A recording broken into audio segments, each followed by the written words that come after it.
You think you know what living alone will feel like. You've imagined the quiet, the freedom, the peace. You finally get the remote to yourself, the thermostat just how you like it, and your snacks safely untouched in the fridge. But what nobody tells you is how quickly all that freedom can turn into something else. At first, it's a novelty. You wake up when you want. You walk through your home without bumping into anyone. You talk to yourself out loud, and nobody blinks. You eat what you like, you put your feet up, you sit in your chair and smile. It feels like a victory lap. But then, time starts to stretch. It's not dramatic, it's subtle. At first, it's the silence. Real silence. The kind that seeps into the walls. The kind that makes you double-check if you turned the radio off or if it just stopped playing. You begin noticing how loud the refrigerator hums, how the tick of the old kitchen clock grows teeth. The sound of your own breathing becomes company.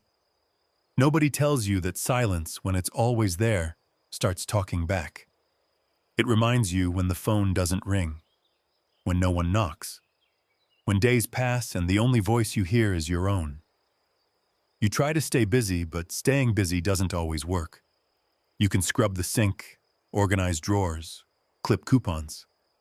But eventually, there's nothing left to sort except your own thoughts. And let's talk about evenings.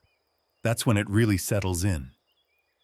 During the day, you might get distracted by errands, by the news, by chores.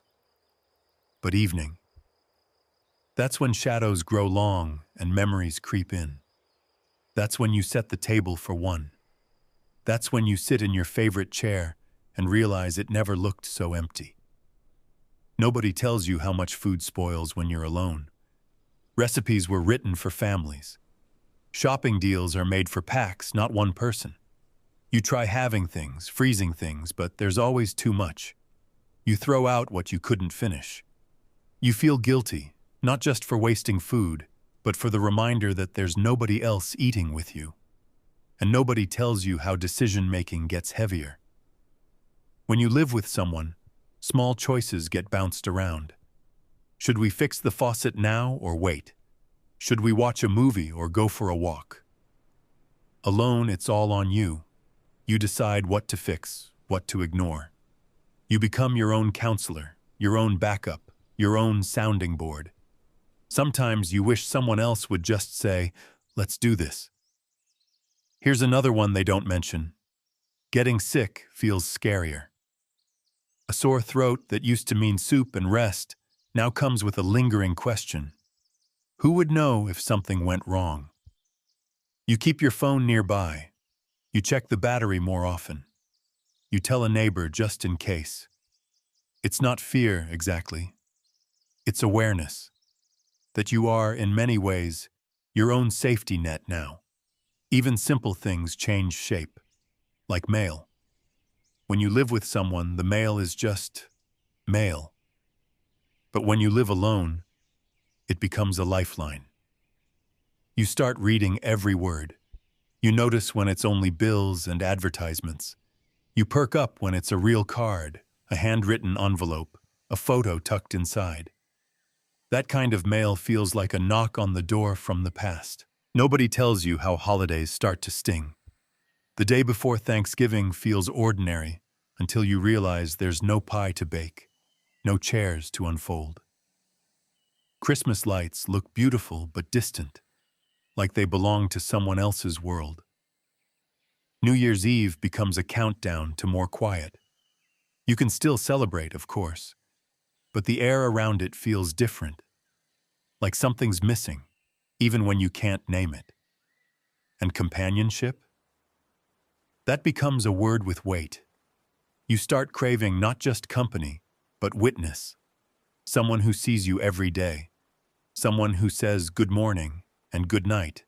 Someone who notices if your hair looks nice or if you've lost weight. Living alone means you can go days without a compliment, weeks without a hug, months without someone asking how your day really was. You may find yourself talking to things. The cat, the dog, the houseplants, even the television. Not because you're losing your mind, but because humans are wired for conversation. Your voice wants somewhere to land. You may laugh at yourself for doing it, but deep down, it helps. It fills space. It makes the room feel lived in. Let's not pretend it's all gloom, though. There are parts of living alone that are deeply empowering. You learn to rely on yourself in ways you never thought you could. You discover your rhythms. You learn what you truly enjoy. You stop compromising over silly things, like what radio station to play or whether socks belong on the couch. You may even surprise yourself, singing in the kitchen, dancing while dusting, eating dessert first just because. But even empowerment comes with its own kind of solitude. Nobody tells you that your proudest moments, when you fix the sink, when you solve a problem, when you clean the whole house top to bottom, don't always feel as big when there's no one to witness them. You tell yourself, I did that. But part of you wishes someone else had seen it too. They don't talk about the sleep either, or how strange it is to go to bed without anyone else moving through the house. How you wake up sometimes just to check the door, even though you locked it. How the creaks in the floor feel louder at night. You might leave a light on, not because you're scared, but because darkness feels different when you're the only one in it. And dreams. They hit different too. Sometimes you dream about people who aren't here anymore. They feel so real, so close. You wake up smiling, until the silence reminds you that it was just a dream. Nobody tells you how long you'll sit there after a dream like that, not wanting to move, not wanting to break the spell. There's something else they don't mention, the fear of becoming invisible. You walk through the world and wonder if anyone sees you. You go to the grocery store, the pharmacy, the bank, and people are polite but brief. No one really knows your story. No one knows that you used to be the heart of a household, that you raised a family, that you once had to juggle so many things just to make a week work. Now you buy a few items and go home. No one asks what you're cooking. No one notices if you're having a hard day. That's what stings most, the lack of being seen. You start looking for small ways to feel noticed, wearing your favorite hat to the store, striking up conversations with cashiers, offering a smile to strangers. Not because you need attention, but because it reminds you you're still here, still someone, still vibrant. And then there's memory. When you live alone, memories start showing up like uninvited guests. You'll be making tea and suddenly remember a laugh from 30 years ago. You'll find a photo tucked in a drawer and lose the next 20 minutes to a moment that lives only in your mind now. Nobody tells you that memories become louder in an empty house. They echo off the walls. Still, you carry on. You develop little rituals, a morning walk, a favorite chair for reading, a plant you talk to while watering. You set your own rhythm. You build a life that fits you like a glove. It may not always be exciting, but it's yours, entirely yours. And slowly, something unexpected happens. You get good at being alone. You get good at being alone, but that doesn't mean it stops being complicated. Nobody tells you how your relationship with time changes. It stretches, then snaps back, then wanders. Days blur when there's no one else to shape them. You wake up with the whole day open, and that freedom feels enormous until it doesn't. You learn that structure isn't just for busy people. It's for sanity. So you build routines like scaffolding. You eat breakfast at the same time. You watch the same morning show.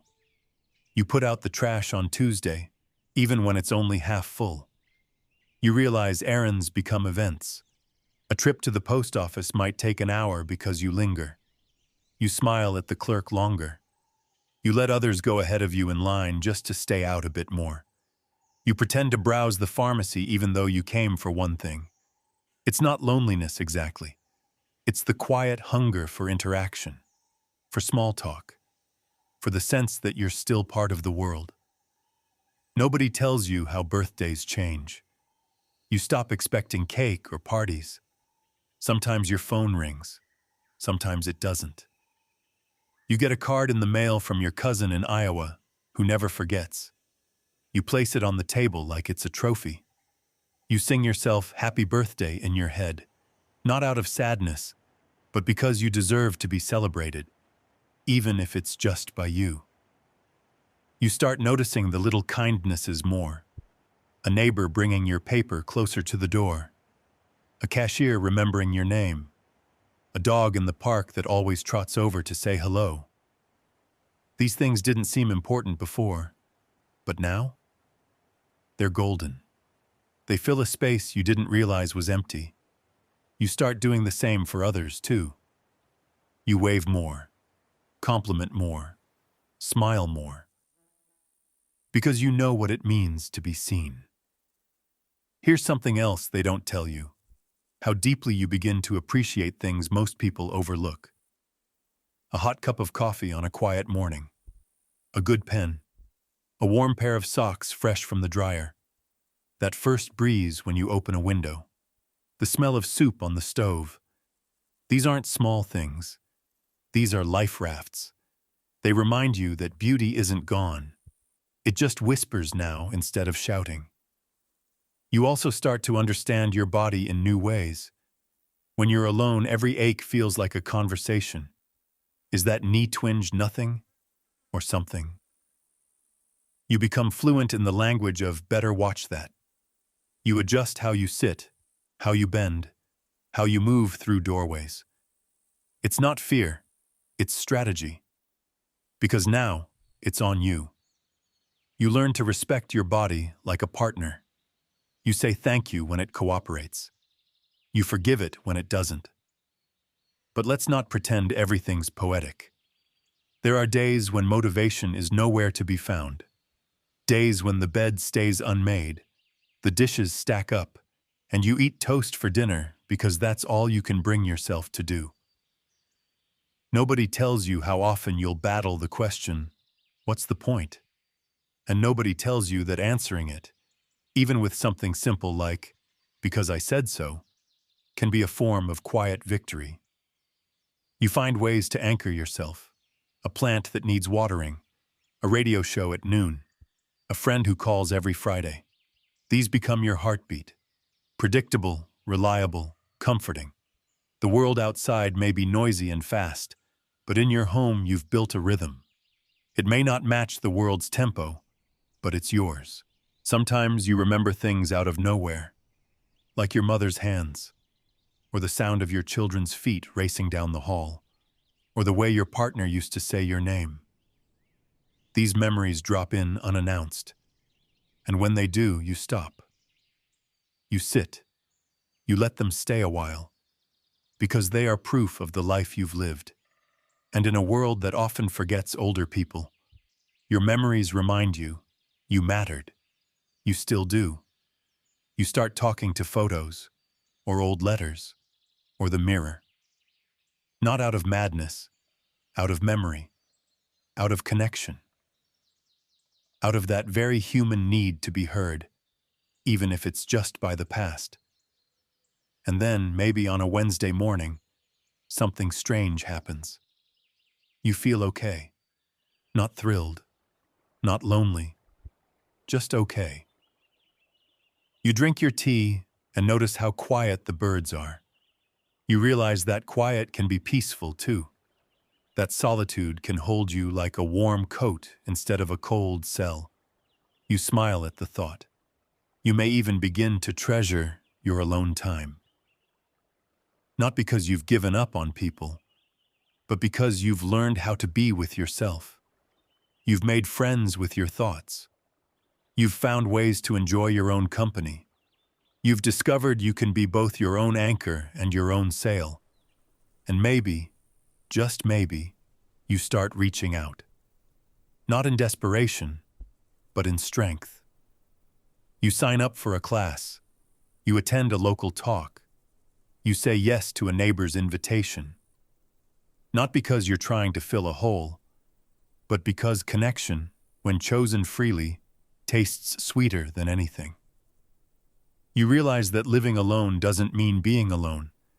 It means choosing when and how to connect. It means building a life that's yours, not out of necessity, but design. It's about knowing that you can live independently and still love deeply, that you can enjoy your solitude and still crave laughter, that you can be alone and still be whole. Nobody tells you that your best conversations might happen with yourself, that your biggest triumphs might not be shared, that your deepest peace might come at the quietest time of night, when the world sleeps and you're simply sitting in a chair, breathing in the silence. And at the end of it all, what do you learn? You learn that solitude is a teacher, that aging alone isn't just about surviving, it's about adapting, growing, remembering, and rediscovering, that the stories you carry still have value, even if there's no one else in the room to hear them. But if someone were listening, if someone had stayed to the very end of your story, well, then I'd ask them to do something kind. Subscribe. Not just to this channel, but to the idea that aging doesn't mean fading, that growing older doesn't mean growing invisible, that stories like yours deserve to be heard, remembered, and celebrated. And hey, if you made it this far, tell me where you're watching from. Seriously, drop your city in the comments. Let's remind each other just how many of us are out here, living, thinking, laughing, and building beautiful lives, one quiet day at a time.